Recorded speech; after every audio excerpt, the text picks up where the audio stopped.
വാർത്തകൾ വിശദമായി. കട്ടിപ്പാറ ഉരുൾപൊട്ടലിൽ കാണാതായ രണ്ടുപേർക്കു വേണ്ടിയുള്ള തെരച്ചിൽ ഇന്നും നടക്കും. ഇന്നലെ 4 മൃതദേഹങ്ങൾ കൂടി കണ്ടെത്തിയിരുന്നു. ഇതോടെ മരിച്ചവരുടെ എണ്ണം 12ആയി. ആസിയ, നഫീസ എന്നിവരെയാണ് ഇനി കണ്ടെത്താനുള്ളത്. രാവിലെ 7 മണിയോടെ 3-ാം ദിവസവും തിരച്ചിൽ പുനരാരംഭിച്ചു. ദേശീയ ദുരന്ത നിവാരണ സേനയുടെ 39 അംഗ സംഘം കൂടി കട്ടിപ്പാറയിലെത്തി തിരച്ചിലിൽ പങ്കാളികളായി. ഉരുൾപൊട്ടിയെത്തിയ കൂറ്റൻ പാറക്കല്ലുകൾ പൊട്ടിച്ചു നീക്കിയും കൂടുതൽ സ്ഥലങ്ങളിലേക്ക് ആളുകളെ വിന്യസിച്ചുമാണ് തിരച്ചിൽ നടന്നത്.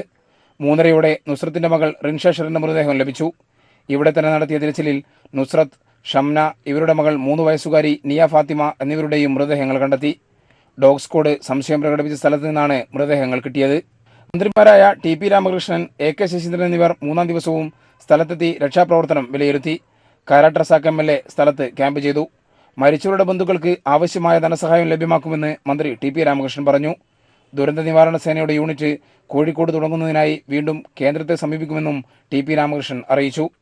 ദുരന്ത നിവാരണ സേന വേണമെന്ന കാര്യത്തിൽ അഭിപ്രായ വ്യത്യാസമില്ല. ഇത് കേന്ദ്ര ഗവൺമെന്റിന്റെ നിയന്ത്രണത്തിലാണ്. നേരത്തെ കോഴിക്കോട്ട് ഒരു സേനാ വിഭാഗം വേണം എന്നുള്ള നിർദ്ദേശം ഞങ്ങൾ ഗവൺമെന്റിൽ നൽകിയിരുന്നു. അത് നിരസിക്കപ്പെടുകയാണ് ഉണ്ടായത്. അതുകൊണ്ട് ഈ ശ്രമത്തിൽ നിന്ന് ഞങ്ങൾ പുറകോട്ട് പോകുന്നില്ല. ഗവൺമെന്റിനും സാധ്യമായ നിലപാടുകളെല്ലാം സ്വീകരിക്കും. ഇത്തരമൊരു ദുരന്ത നിവാരണ സേന അതിൻ്റെ ഒരു യൂണിറ്റ് കോഴിക്കോട്ട് നിർമ്മിക്കുന്നതിന് ഈ വടക്കൻ മേഖലയുടെ എപ്പോഴും വന്നു ചേരാവുന്ന ദുരന്തത്തെ കൂടി പരിഗണിച്ച് ഒരു ദുരന്ത നിവാരണ സേന വേണം എന്ന അഭിപ്രായമുണ്ട്. അതിന് സാധ്യമായ എല്ലാ നടപടികളും സംസ്ഥാന ഗവൺമെന്റ് സ്വീകരിക്കും. 3-ാം ദിവസവും ഫയർഫോഴ്സും നാട്ടുകാരും സന്നദ്ധ സംഘടനാ പ്രവർത്തകരും തിരച്ചിലിൽ സജീവമായിരുന്നു. 3-ാം ദിവസത്തെ തിരച്ചിൽ അവസാനിക്കാൻ മണിക്കൂറുകൾ ബാക്കി നിൽക്കെയാണ് കൂടുതൽ മൃതദേഹങ്ങൾ കണ്ടെത്താനായത്. ഇവരുടെ വീടുകളിൽ നിന്ന് സ്ഥലത്ത് നിന്ന് ഏറെ മാറിയാണ് മൃതദേഹങ്ങൾ കണ്ടെത്തിയതും. ഈ പ്രദേശത്ത് തിരച്ചിൽ തുടർന്നാൽ മറ്റുള്ളവരെയും കണ്ടെത്താനാകുമെന്ന പ്രതീക്ഷയാണ് നാട്ടുകാർക്കുള്ളത്. Cameraman R K. ഫിറോഷിനൊപ്പം കട്ടിപ്പാറ നിന്നും എ.കെ. ലതീഷ്. നീതി ആയോഗിന്റെ 4ാമത് ഗവേണിംഗ് കൌൺസിൽ യോഗം ഇന്ന് ദില്ലിയിൽ നടക്കും.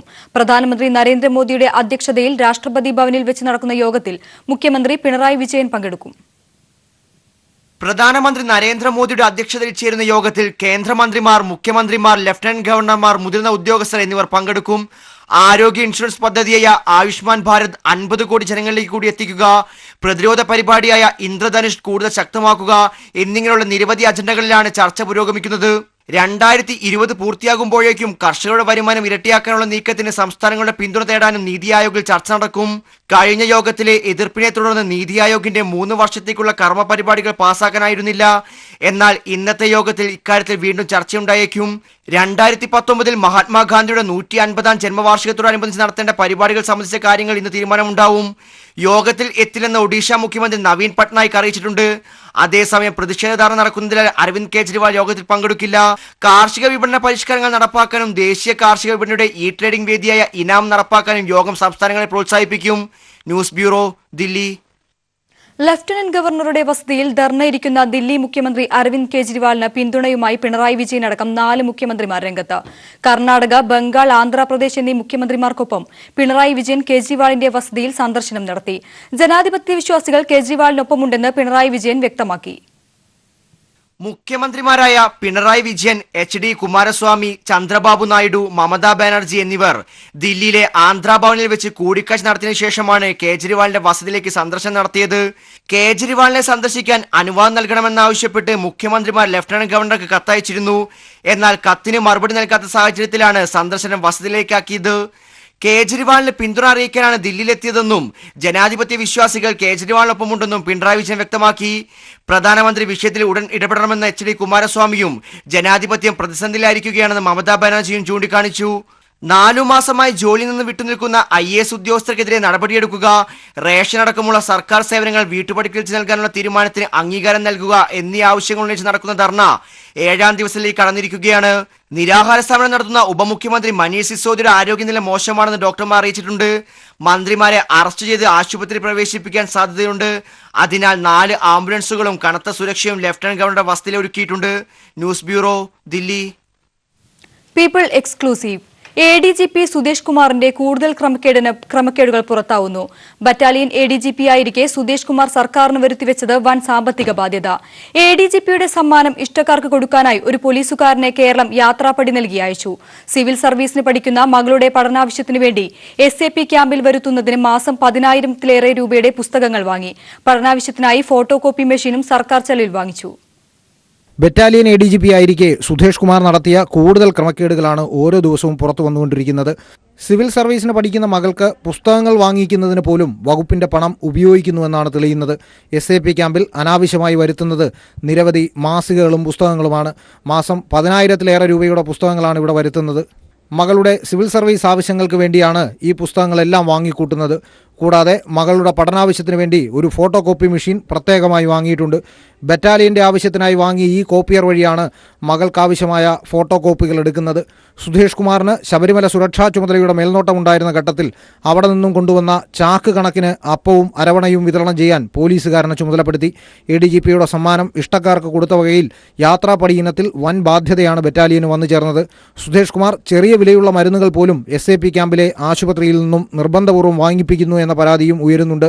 ആരോപണങ്ങളുടെ പശ്ചാത്തലത്തിൽ ഇന്ന് സുധേഷ് കുമാറിനെ ബറ്റാലിയൻ ADGP സ്ഥാനത്ത് നിന്ന് സർക്കാർ മാറ്റിയിരുന്നു. ജീവൻകുമാർ, തിരുവനന്തപുരം. ADGP സുദേശ് കുമാറിന് പിന്നാലെ നിതിൻ അഗർവാളിന്റെ വീട്ടിലും പോലീസുകാർക്ക് വീട്ടുജോലി. നിതിൻ അഗർവാളിന്റെ വീട്ടിൽ പട്ടിയെ കുളിപ്പിക്കുന്നതും പോലീസുകാരാണ്. ഡോഗ് സ്ക്വാഡിലെ പോലീസുകാരെയാണ് ഇതിനായി ADGP നിയോഗിച്ചത്. ഇതിന്റെ ദൃശ്യങ്ങളും പുറത്തായി. ADGP നിതിൻ അഗർവാളിന്റെ വീട്ടിൽ പട്ടിയെ കുളിപ്പിക്കുന്ന പോലീസുകാരന്റെ ദൃശ്യങ്ങളാണ് പുറത്തായത്. 4 മാസം മുൻപുള്ളതാണ് ദൃശ്യങ്ങൾ.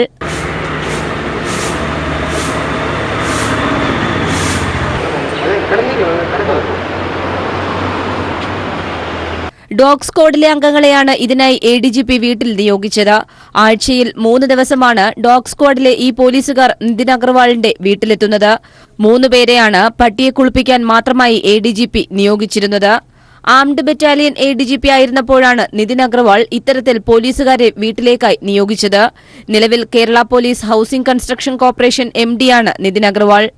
ADGP സുദേശ് കുമാറിന്റെ വീട്ടിലെ പോലീസുകാരുടെ ദുരവസ്ഥ ചർച്ചയാവുകയും നടപടിയിൽ വരെ എത്തിനിൽക്കുന്ന സാഹചര്യത്തിലുമാണ് നിതിൻ അഗർവാളിന്റെ വീട്ടിലെ പോലീസുകാരുടെയും ദുരവസ്ഥ പുറത്തുവരുന്നത്.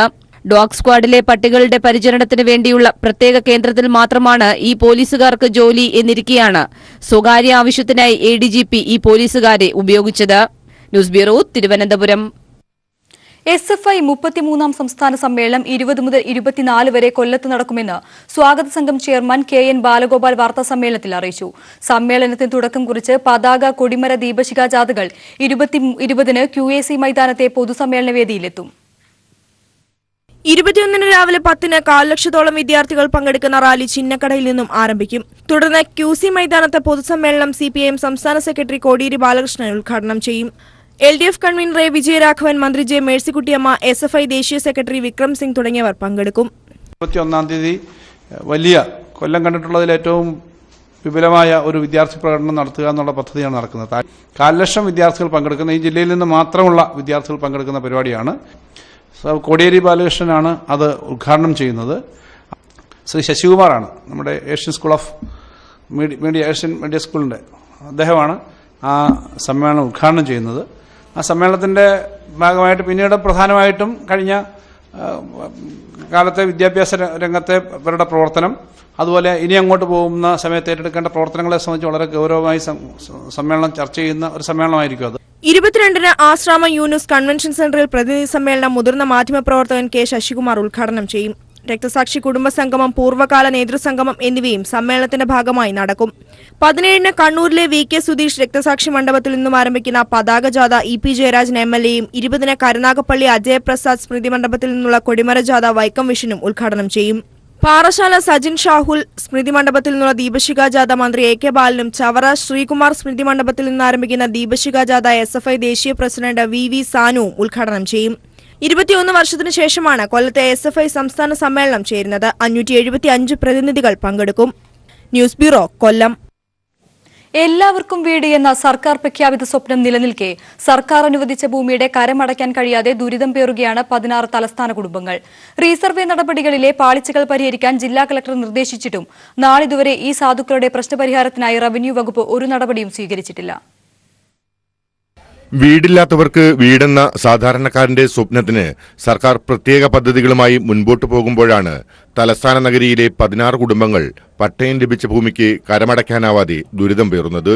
തിരുവനന്തപുരം ഇടപ്പഴഞ്ഞി ആറ്റുവരമ്പിലെ 16 കുടുംബങ്ങൾക്ക് നീണ്ട കാത്തിരിപ്പിന് ശേഷം 1991 3 സെന്റ് ഭൂമിക്ക് പട്ടയം ലഭിച്ചത്. ഈ ഭൂമിക്ക് 2013 വരെ ശാസ്തമംഗലം വില്ലേജിൽ കരം സ്വീകരിക്കുകയും ചെയ്തിരുന്നു. പിന്നീട് കരമൊടുക്കാൻ എത്തിയപ്പോഴാണ് തടസ്സവാദവുമായി റവന്യൂ വകുപ്പ് രംഗത്ത് വന്നത്. റവന്യൂ രേഖയിൽ ഈ ഭൂമി ഇപ്പോൾ സർക്കാർ ഭൂമിയാണെന്നാണ് അധികൃതരുടെ വാദം. ഇതോടെ 16 കുടുംബങ്ങളും പ്രതിസന്ധിയിലായി. കുട്ടികളുടെ വിദ്യാഭ്യാസ ആവശ്യത്തിനും വിവാഹത്തിനുമായി വായ്പ പോലും ലഭിക്കാത്ത അവസ്ഥയിലാണ് ഇപ്പോഴിവർ. കര അടയ്ക്കാതെ ഒരു കാര്യം നമുക്ക് നടപ്പില്ല. റേഷൻ തുണ്ടും കൊണ്ടുപോയാൽ അവർ ഇവിടുത്തെ ദൂരെ എറിച്ചിലാണ്.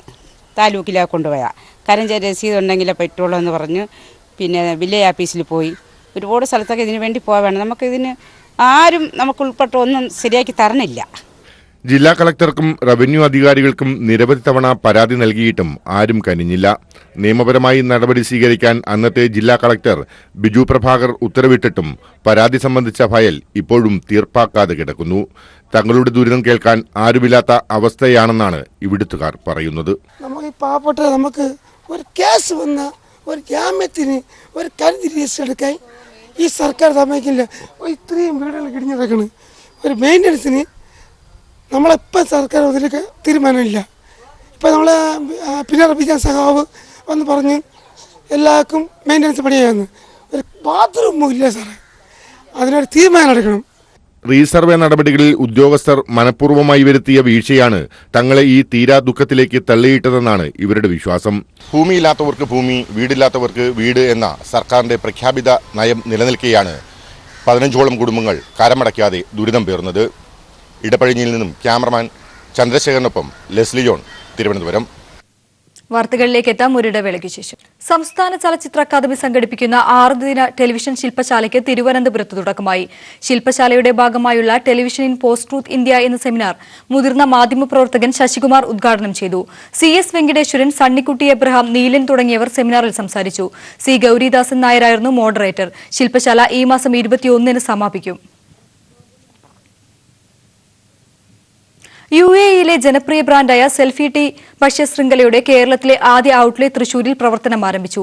പുഴയ്ക്കൽ ശോഭ സിറ്റി മാളിൽ ഒരുക്കിയ പ്രശസ്ത സിനിമാ താരം പ്രയാഗ മാർട്ടിൻ ഉദ്ഘാടനം ചെയ്തു. സൗത്ത് ഇന്ത്യയിലെ ഏറ്റവും വലിയ ഇലക്ട്രോണിക് ആൻഡ് അപ്ലയൻസ് സ്റ്റീലായ ഗോപു നന്ദിലത്തിന്റെ പുതിയ സംരംഭമായ സെൽഫി ടീ UAE-യിലെ പ്രധാന നഗരങ്ങളിൽ സാന്നിധ്യം അറിയിച്ചാണ് ശ്രദ്ധേയമായത്. ഫാസ്റ്റ് ഫുഡിന്റെയും പ്രത്യേക വിഭവങ്ങളുടെയും വിപുലമായ നിരയാണ് ഔട്ട്ലെറ്റിൽ ഒരുക്കിയിരിക്കുന്നത്. രുചിക്കൊപ്പം ഗുണമേന്മയും ലക്ഷ്യം വെച്ച് പ്രവർത്തിക്കുന്ന സെൽഫി ടീ ആദ്യ ഘട്ടത്തിൽ 10 ഔട്ട്ലെറ്റുകളിലാണ് കേരളത്തിലെത്തുക.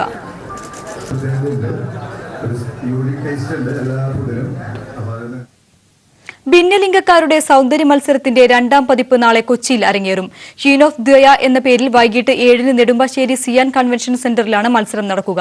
മെഗാസ്റ്റാർ മമ്മൂട്ടി മുഖ്യാതിഥിയായി പങ്കെടുക്കും. മന്ത്രി KK ശൈലജ ടീച്ചർ ഉൾപ്പെടെ വിവിധ രംഗത്തെ പ്രഗത്ഭരും പങ്കെടുക്കുന്നുണ്ട്. Miss Kerala, miss India, miss international എന്നിങ്ങനെ 3 റൗണ്ടുകളിലായാണ് മത്സരം. ഫൈനൽ ഓഡീഷനിൽ നിന്ന് തെരഞ്ഞെടുത്ത 16 സുന്ദരിമാരാണ് റാമ്പിൽ ചുവടുവെക്കുക. സൗന്ദര്യ മത്സരം എന്നതിലുപരി നല്ല വ്യക്തിയെ വാർത്തെടുക്കുക എന്നതാണ് ക്വീൻ ഓഫ് ദയയുടെ ലക്ഷ്യമെന്ന് സംഘാടകരിലൊരാളായ ദ്വയ പ്രസിഡന്റ് ശീതൾ പറഞ്ഞു. എല്ലാവരും വെൽ ടാലന്റഡ് ആണ്, അതിലുപരി വെൽ എഡ്യൂക്കേറ്റഡ് ആണ്, നല്ല കഴിവുള്ള കുട്ടികളാണ് എല്ലാവരും. അപ്പോൾ അവർക്ക് ഒരു ഇടം കൊടുക്കുക എന്നുള്ളതാണ് ഞങ്ങളെ സംബന്ധിച്ചിടത്തോളം. അതിനേക്കാൾ ഉപരി ദ്വയ ഇപ്രാവശ്യം ചെയ്യാൻ പോകുന്നത് വളരെ കളർഫുൾ ആയിട്ടുള്ള ഒരു ഷോയാണ്. പത്മശ്രീ ഭരത് മമ്മൂട്ടി മുഖ്യാതിഥിയായി എത്തുന്നു എന്നതാണ് ക്വീൻ ഓഫ് ദയ 2018 പ്രധാന ആകർഷണം. മന്ത്രി KK Shailaja teacher, PB Nooh IAS എന്നിവരെ കൂടാതെ ജയസൂര്യ, നാദിയ മൊയ്തു, പത്മപ്രിയ, മമത മോഹൻദാസ് ഉൾപ്പെടെ 30ഓളം സെലിബ്രിറ്റികളും ചടങ്ങിനെത്തും. International designer Sanjana John, Ranjini Haridas തുടങ്ങി 6 പേരാണ് വിധികർത്താക്കളായി എത്തുക. സിയാൽ കൺവെൻഷൻ സെന്ററിൽ വൈകിട്ട് 7-നാണ് 3 മണിക്കൂർ നീളുന്ന ദൃശ്യവിരുന്ന് അരങ്ങേറുക. News bureau, Kochi. കൊച്ചി മെട്രോയ്ക്ക് ഇന്ന് 1ാം പിറന്നാൾ. തികഞ്ഞ ആത്മവിശ്വാസത്തിൽ കുതിപ്പ് തുടരുന്ന മെട്രോ 2ാം ഘട്ട നിർമ്മാണത്തിന് തയ്യാറെടുക്കുകയാണ്. അടുത്ത ജൂണിൽ മെട്രോ തൃപ്പൂണിത്തറയിൽ എത്തുന്നതോടെ യാത്രക്കാരുടെ എണ്ണത്തിൽ വൻ വർധനവാണ് KMRL പ്രതീക്ഷിക്കുന്നത്. അതേസമയം മെട്രോ വാർഷികത്തോടനുബന്ധിച്ച് മറ്റന്നാൾ സൗജന്യ യാത്രയാണ് KMRL വാഗ്ദാനം ചെയ്തിരിക്കുന്നത്. കഴിഞ്ഞ വർഷം ജൂൺ 17-നാണ് കേരളത്തിന്റെ സ്വപ്ന പദ്ധതിയായ കൊച്ചി മെട്രോ യാഥാർത്ഥ്യമായത്. ജൂൺ 19 മുതൽ കൊച്ചിയുടെ ആകാശത്തിലൂടെ യാത്രക്കാരെയും കൊണ്ട് മെട്രോ കുതിപ്പ് തുടങ്ങി. ആദ്യ നാളുകളിൽ ആലുവ മുതൽ പാലാരിവട്ടം വരെ ആയിരുന്നെങ്കിൽ മാസങ്ങൾക്കുള്ളിൽ നഗരഹൃദയത്തിലൂടെ മഹാരാജാസ് കോളേജ് ഗ്രൗണ്ട് വരെ മെട്രോ എത്തി.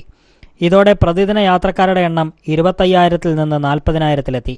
ഒന്നാം ഘട്ടം അടുത്ത ജൂണിൽ തൃപ്പൂണിത്തുറയിലേക്ക് എത്തുന്നതോടെ യാത്രക്കാരുടെ എണ്ണം ഇനിയും വർദ്ധിക്കും. രണ്ടാം ഘട്ടം കാക്കനാട് ഇൻഫോ പാർക്ക് വഴി സ്മാർട്ട് സിറ്റി വരെയാണ് രൂപകൽപ്പന ചെയ്തിരിക്കുന്നത്. എത്രയും വേഗം രണ്ടാം ഘട്ടത്തിന്റെ നിർമ്മാണ പ്രവർത്തികൾ തുടങ്ങാൻ കഴിയുമെന്നാണ് പ്രതീക്ഷയെന്ന് KMRL MD മുഹമ്മദ് ഹനീഷ് പറഞ്ഞു. പുതുക്കിയ ഡീറ്റെയിൽ പ്രോജക്റ്റ് റിപ്പോർട്ട് കഴിഞ്ഞ ഫെബ്രുവരി മാസം സംസ്ഥാന സർക്കാർ മുമ്പാകെ സമർപ്പിച്ചു. അതിൻ്റെ വിശദമായ പരിശോധന എല്ലാ തലങ്ങളിലും പൂർത്തിയായി. അത് കേന്ദ്ര സർക്കാരിലേക്ക് അയക്കാൻ ഒരുങ്ങുകയാണ് സംസ്ഥാന സർക്കാർ.